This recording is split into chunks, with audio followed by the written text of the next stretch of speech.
亲爱的朋友们，欢迎来到微光夜读。回国后，为了体验生活，我做起了代驾，结果却接到了我爸的车子，地点是本市最大的夜店。我心生疑惑，到了地点，却发现一群人朝着我家的资助生点头哈腰。小穆总，您今天玩尽兴了吗？如果今晚的妹妹您不满意，您放心，明晚还有更好的。直到他一个电话打来，我才知道，原来我代驾订单的雇主是他。我上前质问他为什么开我家的车，却被他一脚踹翻在地。一个低贱的代驾还敢来碰瓷我，跪下，给我把鞋子舔干净了。说着，他命令保安将我摁在地上，逼着我给他舔鞋。玩到尽兴，还将烟头烫得我满脸都是伤痕。我强忍疼痛，将我爸的车子拍下来发上家族群。爸，你怎么瞒着我妈去夜妹点妹妹？接下来开始我们本期故事，记得点击订阅并开启小铃铛。接到我爸车牌的代驾订单时，我有些发懵。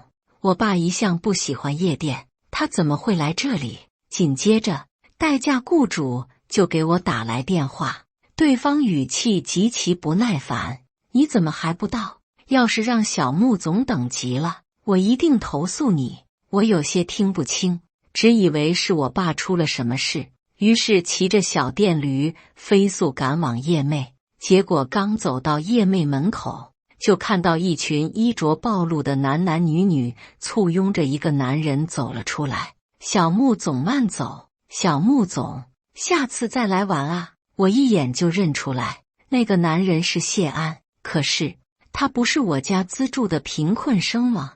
怎么会是小穆总？他抖着腿，不耐烦地低头瞟了眼手表，嘴里嘀咕：“帮我叫的代驾呢？人死去哪里了？”说完，他身旁的保镖急忙拿起手机拨号。下一秒，我的手机嗡嗡震了起来，我才知道，原来今晚的雇主是他。我还没反应过来，谢安就看到了我。他先是愣了一下，随后目光落在了我的代驾服上，突然笑了起来。他朝我走近，语气不善：“石瞻。”他伸出手来，猛地戳了戳我的肩膀，语气里满是嫌弃：“你怎么混成这德行了？跑来给人开车了？”他怀里那浓妆艳抹的女人见状，捂着嘴嗤笑：“小穆总，你认识这种货色啊？瞧这穷酸样，真是掉价。”谢安笑得更大声了，拍着大腿说：“他高中就这副穷酸样，只是仗着成绩好，整天装清高。”我没吭声，僵着脸看着他，他却一把抓过车钥匙，往我胸口狠狠一砸。可惜啊，书读的再好有屁用，还不是得给我开车。对了，那车是我爸送我的，你得小心点，要是弄坏了，你干一辈子代驾也赔不起。周围的人也纷纷附和：“真羡慕小穆总啊，有穆总这么好的爸爸。”是啊，穆总就你一个儿子，以后整个穆氏都是你的了。小穆总，你得多提携提携我们。听着这些，我心底一阵发冷。谢安是我高中同学不假，当初他穷得连学费都交不起，差点辍学，是我看他可怜，求我爸暗地里资助他。大学毕业，我爸还给他安排了个助理的职位，可现在他却冒充穆家少爷，在这里作威作福。我攥紧手里的钥匙，忍不住开口问道：“你怎么开我爸的车？”此话一出，周围顿时安静下来。几秒后，周围人的哄笑炸开：“什么？你这臭代驾还想乱攀亲戚啊？”谢安反应过来，抬脚就踹我胸口：“石瞻，你装逼装上瘾了是吧？”他指着远处的车，吼道：“睁大你的狗眼看清楚了，那车是你这种垃圾能碰的吗？就你还想碰瓷穆家，活腻了！”我顺着他指的方向瞥了一眼，心里冷笑，一抬单舞就把他嘚瑟成这样。我站起身，把钥匙扔回去，淡淡丢下一句：“别弄坏车的人是你。”说完，我转身就走，可刚迈出一步，背后传来他啧的一声，几个保镖立刻拦住我：“小穆总让你走了吗？”我还没回头，又挨了一脚，重心不稳，直接摔在了地上。我抬头就看到谢安双手插兜，舌头顶着腮帮子，眼神恶毒，拖他去后巷。我被那几个保镖架起来，毫无反抗之力，只能挣扎着喊：“放手！你们干什么？他根本就不是穆家独子。”话刚出口，谢安猛地停下脚步，转过身来，嘴角挂着贱笑：“求饶就得有个求饶的样子，懂吗？”说着，他抬脚点了点地面，跪下，把我鞋子舔干净了，我就考虑放你一马。他怀里的女人突然哦了一声，捂着嘴扭过头，嗲声嗲气地说：“小穆总，刚才我不小心吐那上面了。”谢安低头看了他一眼，手顺势在他屁股上揉了一把，一脸猥琐：“没事儿，今晚他就是我脚底下的一条狗，我让他干什么他就得干什么。”他说完，几个保镖就很识相的将我死死的按在地上，嘴里还吆喝：“快点，舔干净了！”头被按下的瞬间，一股酸臭味直冲脑门，又黏又臭的东西呼了我一脸。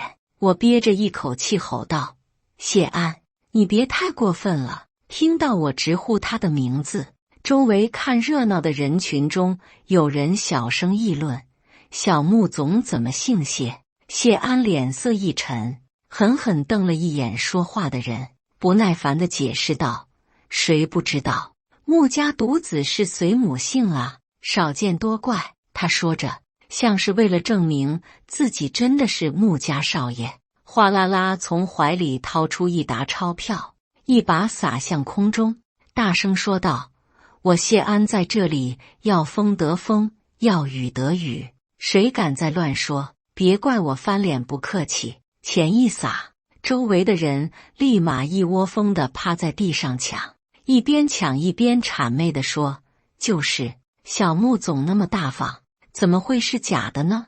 而且小穆总每次来都开着不同的豪车，那些车我都查过了，都是穆家的。”谢安得意洋洋地看着我，一脚踩在我的手指上，用力碾压着：“看到了吧？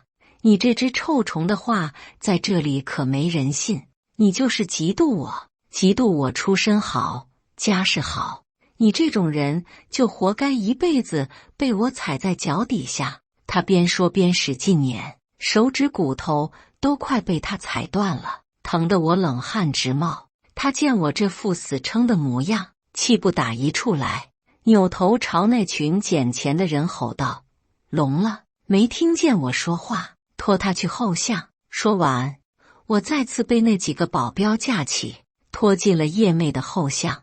夜店的后巷狭窄逼仄，密不透风，想要呼救就更难了。幸好的是，我早在发现他冒充穆家少爷时，就悄悄地把我爸的车以及代驾的订单都发上了穆家家族群里，配文是：“爸，你怎么瞒着我妈去夜魅点妹妹？”估计这时我爸正带着我妈往这边赶呢。我被摔在地上，嘴角磕出血，抬头就见那几个保镖围上来，嘿嘿笑着问：“小穆总，想怎么收拾他？”谢安慢悠悠地走到我面前，将手里的烟猛吸了2口，蹲下来，二话不说把烟头摁我脸上。我忍不住痛呼出声：“谢安，我爸是不会放过你的。”他冷笑，拿起刚烧红的烟头又摁了一下。“你爸？”他吐了口烟雾，阴阳怪气地说：“哦，我想起来了，读书那会儿见过你爸接你，不过也是个臭开车的。他有什么能耐，能把我怎么样啊？开车的那不过是穆家的管家。”我刚要开口，他起身把烟头一扔，冲身后那群人挥手，一人一根，给我把他的脸烫出花来。谢安话音刚落，那群保镖就争先恐后掏出烟点上火，嘴角挂着恶心的笑，一个个朝我围过来，嘴里还骂骂咧咧：“烫死你个臭虫！”我还没来得及喘口气，几根烧红的烟头就直往我脸上摁，焦痛感一阵阵炸开，又痒又麻。就在这时，谢安的手机铃声响了起来，他瞬间做了个噤声的手势，一接起电话，他的声音立马变得油腻起来：“彤彤，怎么啦？你来了，叶妹。现在？”他语气里满是讨好。“好好好，我现在就出来接你。”电话一挂，旁边的女人立马酸溜溜地开了口：“小穆总，徐小姐又找你了。”谢安咧嘴一笑，顺手把她搂进怀里。要不是他家跟我家有合作，我看都不看他一眼。徐子彤，这名字我有点印象，好像是穆氏集团合作商的女儿。话音刚落，一个小弟慌慌张张跑进来：“小穆总，徐小姐走过来了。”谢安手一抖，立马把怀里的女人甩开，脸上挂起一副舔狗笑，迎了上去。徐子彤一进来就撇着嘴，嗲声嗲气：“你不是说今晚去我那吗？怎么拖这么久？”他顿了顿，又补了句：“对了，阿才刚刚跟我说，有人敢冲撞你，你怎么不早点告诉我？”他说着，瞥了我一眼，皱眉问：“就是他？”谢安赶紧把他拉到身后，哄道：“这点破事，不想烦我的宝贝。”他顿了顿，笑得更贱了：“我送你回去吧，别被吓着了。”谁知徐子彤咯咯一笑，朝我走过来。我怎么会被这种废物吓到？他抬脚，高跟鞋直接踩在我胸口上，疼得我闷哼一声。他俯视着我，语气轻蔑：“我还想看看哪个不长眼的敢欺负我未婚夫。”未婚夫？我脑子一炸，穆氏和徐家联姻，我这个穆氏独子怎么不知道？我虚弱地拍开他的脚，咬牙道：“徐总知道你跟穆家贾少爷联姻吗？”他愣了一瞬，随即冷笑，高跟鞋底狠狠往我身上碾了2下。“你以为几句话就能挑拨我和阿安？做梦吧！他要是假的，怎么能带我回穆氏过夜？”我脑子乱成一团，难道是我出国那2年，谢安真把他带回家了？可是我爸妈在家，他怎么做到的？没等我想明白，谢安一把拉起他：“宝贝，别气，和这种臭代驾说话有失你的身份。”他眯着眼，坏笑道：“我看他嘴硬了一晚上，估计渴了。”他朝身后那群人一挥手，给这喜欢打假的臭代驾解解渴。几个保镖猥琐地笑起来，手忙脚乱地解裤腰带。我抖着往后缩，可后巷就这么点地方，退到墙角，他们已经围上来，哄笑着往我身上尿。“臭虫，好喝不？不够，老子还有！”一股腥臭扑面而来，我脸上本就带着血的伤口火辣辣的疼，像被针扎了千百下。我本能的抬手挡，一只脚就踹了过来，把我手踢开。竟然敢在我们小穆总面前装大爷，看我不尿死你！徐子彤捂嘴娇笑，扑进谢安怀里：“你好坏，我好喜欢。”他扭头看了我一眼，嗲道：“安安，我回头就告诉我爸，让他通知穆叔叔为你出气。”谢安摆摆手，轻蔑地说道：“不用跟我爸说，这垃圾我自己收拾就行。”话刚落地，巷子口突然炸出我爸的怒吼声：“混蛋！我儿子要是出事，你们一个都别想跑！”只见我爸满脸怒火冲进来，身后跟着气得脸都白了的我妈。谢安脸色一僵，像见了鬼似的，嘴还张着没合上。徐子彤却愣住了，皱着眉指着我爸：“他是谁啊？”我爸平时为人低调，别说外人，连公司里有些员工都不认识他。可徐子彤这自封的穆家少爷未婚妻居然也不知道。我一想到这，嘴角忍不住抽了抽，硬是憋出一声笑。笑什么？徐子彤瞪着我，气得捡起地上的半块砖头就朝我脑袋砸过来。你这废物还敢笑？得罪了 A 市最大的穆氏集团，谁来都救不了你。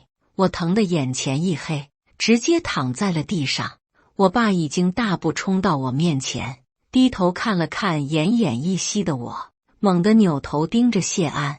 你他妈敢动我儿子！谢安吓得往后一退，差点绊倒。徐子彤却挡在他前面，指着我爸就开骂。原来这臭代驾是你这老东西的儿子，你来得正好，赶紧把他领走，以后都别出现在阿安的面前，不然见一次打一次。旁边那群保镖也跟着起哄，这就是他那开车的爸啊，俩父子一个德行，都是废物。可不是，撞上小穆总还不长眼，活该被收拾。我妈冲过来，一看我满脸是血，眼泪唰的就下来了。她一把抱住我，声音颤抖：儿子，你怎么样？他们有没有把你怎么样？谢安缓过神来，忙松开徐子彤，结巴着想圆场：都是误会，散了吧，散了。误会！我爸一声吼，上去就是一脚踹在谢安肚子上，直接把他踹翻在地。你他妈敢打我儿子，还敢说是误会！徐子彤尖叫一声，怒吼：你干嘛？你知不知道他是穆氏集团的少爷？你敢动他？那群保镖也撸起袖子冲上来，嘴里嚷着：反了天了，给我往死里打！我爸冷笑一声，身后带来的那些人一拥而上，对着谢安和他的保镖就是一顿拳打脚踢。有人眼尖，看见我爸手下衣服上的名牌，声音都变了调：穆氏集团，他们怎么是穆氏的人？谢安撑不住了，腿一软就跪在我爸面前，哆嗦着喊：穆总，穆总，我错了，穆总。这俩字一出，所有人都僵住了，手还举在半空不敢动。徐子彤指着谢安，一脸不可置信地吼道：你不是说你是穆家少爷吗？怎么他怎么可能是穆总？你爸我见过，根本不是他。他话没说完，谢安就吓得打断他：你快闭嘴！我爸冷冷开口：我穆天寻就只有穆时瞻一个儿子，你不过是我资助的白眼狼贫困生，装什么穆氏少爷？徐子彤脸都绿了，下意识往后退。谢安却一把抱住他小腿，哭喊着：彤彤，救救我！我真喜欢你啊！滚开！徐子彤尖叫着踹开他，转头朝我爸妈挤出笑：叔叔阿姨，我也是被他骗了，你们……我妈哭得浑身颤抖，扭头冲身后吼：还不快把石瞻送医院！要是石瞻有事，我要你们全都走不出卫视。刚到医院，我就被送进了手术室。醒来时，我感觉浑身都像被拆散重组一样，动都动不了。我爸黑着脸坐在一旁，语气里带着一丝怒气：我早就让你不要那么贪玩，做什么代价了？你看，搞得自己那么伤。我知道他嘴里是这么说，实际上更多的是心疼。他缓了缓，又说：医生说你肋骨骨折，手指骨也断了，脸上烫伤严重，需要留院观察。我妈攥着我的手，泪眼婆娑。算了，不幸中的万幸，是石瞻没事。说着，他瞥了一眼墙角，冷声道：而且错打错着，让我们发现了有人一直冒充我们石瞻，在外面胡来。我这才发现，谢安正跪在那里，头都不敢抬。我爸猛地扭头，眼神跟刀子似的剜向谢安：给你那野爹打个电话，让他滚过来。谢安抖得厉害，哆哆嗦嗦爬到我床边，声音都带哭腔：石瞻，咱同学一场，你能不能求求穆总放我一马？我深吸一口气，冷笑：我早就警告过你，也给过你机会，是你自己找死。他见我拒绝，但也不敢多说什么，只好手抖着掏出手机拨了号。没过多久，徐家也带着徐子彤，拿着大包小包的补品走了进来。徐子彤一看到我，就换上一副渲然欲泣的表情。石瞻，你要相信我，我也是受害者。如果我知道他是假的，我怎么会和他一起做这么过分的事啊？话没说完，我妈蹭地站起来，上去就是一巴掌扇他脸上。我老公不打女人，可我不会。你是什么东西，还敢自称是我们穆氏的少奶奶？说着，他又指着我胸前的伤口，我儿子的肋骨就是你踩断的吧？徐文威见到自己女儿被打，虽然心里不爽，但也不敢说什么，只能陪着笑脸说：是彤彤不好，穆太太不要生气了，我回家一定会好好训斥彤彤的。这小的做错事，我们大人的事。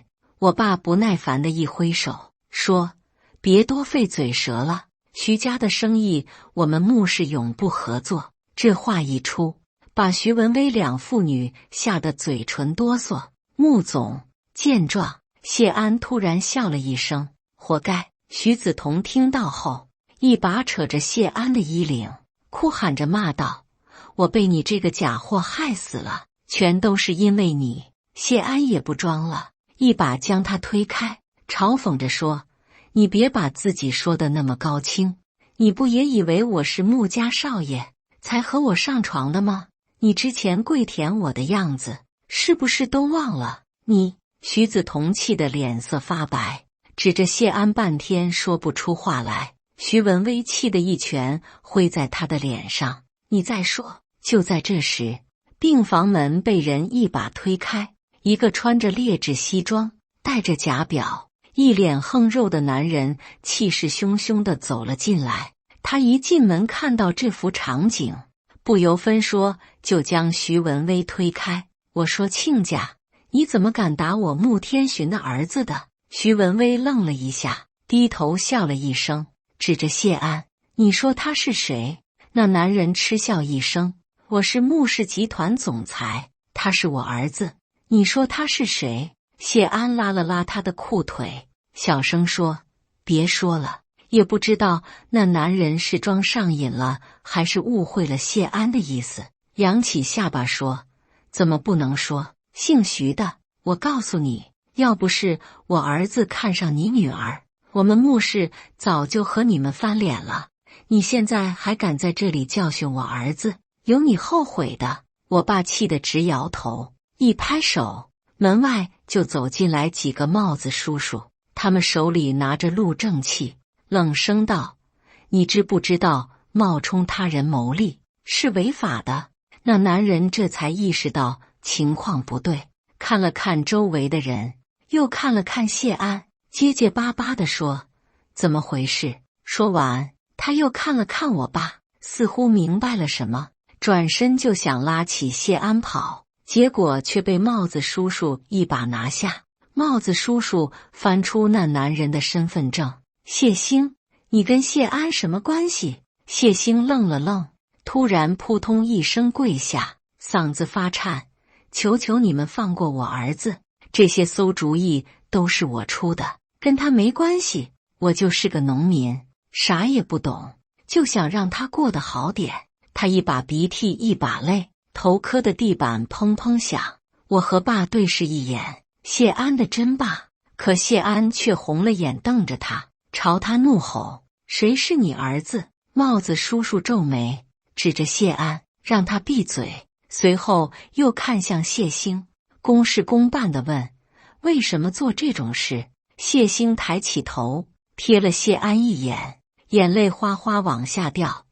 我儿子从小就不肯叫我爸，只有我装成这样，他才愿意喊一声。我就想着能让他过得好点，全是我自作主张，你们别怪他。说着，他又狠狠地扇了自己一巴掌。都怪我，是我鬼迷心窍，想出这么个馊主意。你们要抓就抓我吧，别为难我儿子。我看着他这副样子，觉得可怜又可恨。我在这之前还质疑过自己，是不是当初好好了解谢安一下，不让我爸资助他，他就不会这么贪慕虚荣了。原来不是，他贪慕虚荣是早有的事。谢安听了，非但没有半点感动，反而恶狠狠地瞪着谢兴，咬牙切齿地说：对，都怪你，废物老东西，谁稀罕你这种爹？如果你能有本事一点，我就不会是这个样子。都是因为你，我才被人看不起。几个帽子叔叔看不下去了，怒斥道：还不闭嘴！后来由于我不方便起身，帽子叔叔们考虑再三，决定就在病房里给我们录口供。对于冒充我和殴打我的事，除了徐子彤拒不承认，还有其他被抓的保镖们都一致指认了谢安。要不是他用小穆总的名义来欺压我们，我们怎么敢听他的话啊？就是他让我们打的，就是叶妹的人都知道，他一来就自称是小穆总。帽子叔叔们记录完这些后，正准备离开，我爸突然叫住了他们：等等，我还要举报叶妹违法犯罪。说着，我爸从包里拿出一沓照片，里面全是年轻女性和各种不同男人出入的场景，其中拍的最多的就是那天晚上陪在谢安身边那个浓妆艳抹的女人。我爸冷声道：我已经让人查到了，这些女的每次从叶妹出来，就会和那些男的去酒店开房，剩下的就交给你们处理了。几个帽子叔叔皱着眉看着那些照片。好的，谢谢你提供的信息，我们一定会好好查查。他们走后，我爸才看着我说：伤到你的人，我一个都不会放过。几天后，帽子叔叔给我们来电，说因为我的伤情连轻伤都算不上，再加上谢兴主动承担了所有责任，所以他和谢安只能教育拘留几天，赔偿医药费了事。虽然我很不甘心就这么轻易地放过这对父子，但我也不慌，我总有别的方法让他们付出代价。出院回到穆家后，我看到管家就问：之前有见过谢安带着徐子彤来过吗？几个管家面面相觑，都摇了摇头。我爸突然想起什么，说：我之前见谢安是你同学，而且也资助过他一段时间，对他比较信任，就把好几处别墅的钥匙交给他，让他帮忙打理了。这么一说，我大概明白了。我让我爸把那几处别墅的户外监控视频都调出来，随后一点一点地看。果不其然，我发现谢安确实经常带徐子彤回诚心那套别墅。我抽空去了一趟诚心别墅，发现里面还留下了很多谢安的私人物品，其中一间主卧的床单凌乱不堪，桌上还摆放着女士化妆品和一些性感的内衣。看来谢安带徐子彤来的就是这里了。我再次联系了帽子叔叔，希望帽子叔叔能以私闯他人住所的罪名立案调查谢安。帽子叔叔详细拍完照片以及调取完相关证据后，让我在家等消息。就在我转身时，帽子叔叔叫住了我。对了，穆先生，叶妹的事我们查清楚了，那地方果然是个藏污纳垢的窝点，非法交易的证据确凿，现在里面的女的都抓了，叶妹也被查封3个月。离开别墅后，我直接去了一趟我爸的公司，一进门就见我爸从会议室出来，脸色黑得像锅底。他瞥见我，眉头一皱，拉我进办公室，门一关，手猛地拍在桌上。那个谢安真是不要命了。我心头一紧，试探着问：偷公司钱了？他愣了一下，抬头盯着我：你怎么知道？我回想起那天晚上谢安洋洋洒洒扔钱的样子，就觉得奇怪，他一个小助理哪来那么多钱？不仅天天到全市最大的夜店消遣，还能勾搭上徐子彤这样的人。所以我今天来就是想让我爸查查谢安在公司里有没有手脚不干净的。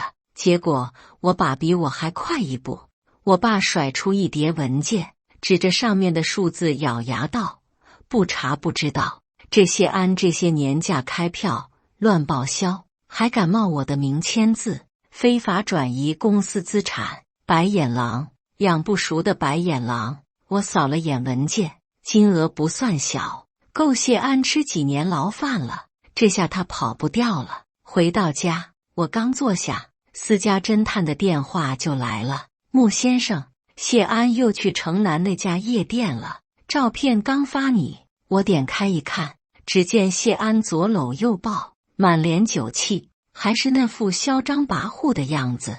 我二话不说，带上人就冲了过去。到了那里，谢安已经喝得东倒西歪，他指着旁边的人吼：我可是穆氏集团独子，走路带点眼，别他妈撞我！周围的人点头哈腰，奉承着避开。我冷笑：叶妹没了，她还是改不了冒充我的毛病。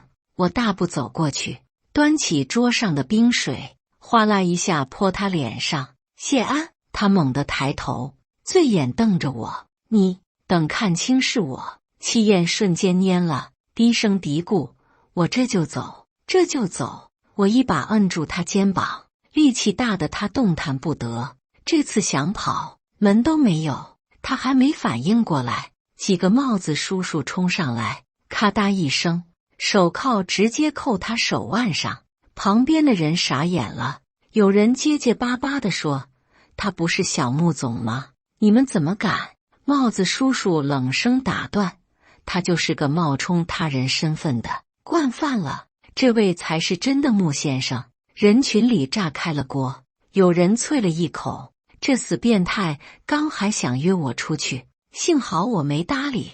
我就说嘛，穆总那么低调，儿子怎么会是这鬼样？原来是个假货。谢安还想狡辩，被帽子叔叔一把按进警车，灰溜溜的走了。到了警局，我把一摞证据拍在他面前：私闯民宅、假开票、冒签文件、挪用公司钱，这些够你蹲几年了吧？谢安瞪大了眼，猛地站起来：你他妈为什么非抓着我不放？我都躲到城南了，你还追过来？我靠在椅背上，撕掉脸上的隐藏护理贴，露出还没痊愈的疤痕，抬眼看他：别忘了是谁先点火的。我刚走出警局，谢兴就跌跌撞撞地跑过来，扑通一声跪在我面前，一把鼻涕一把泪地哭喊：小穆总，求求你放过谢安吧，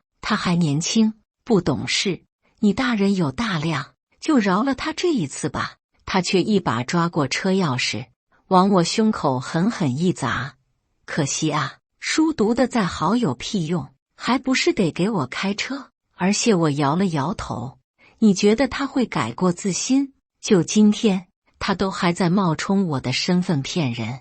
你要是真的还想要这个儿子，就不该为他求情，而是让他知道自己到底哪里做错了。谢兴还想说什么，我直接转身离开，身后传来谢安撕心裂肺的哭喊声，我也一并无视。回到家，还没进门，就看见两个人影跪在门口，走近一看，竟然是徐文威和徐子彤。徐子彤眼睛红肿，见我过来，哽咽着开口：小穆总，刚才你家管家不让我们进去。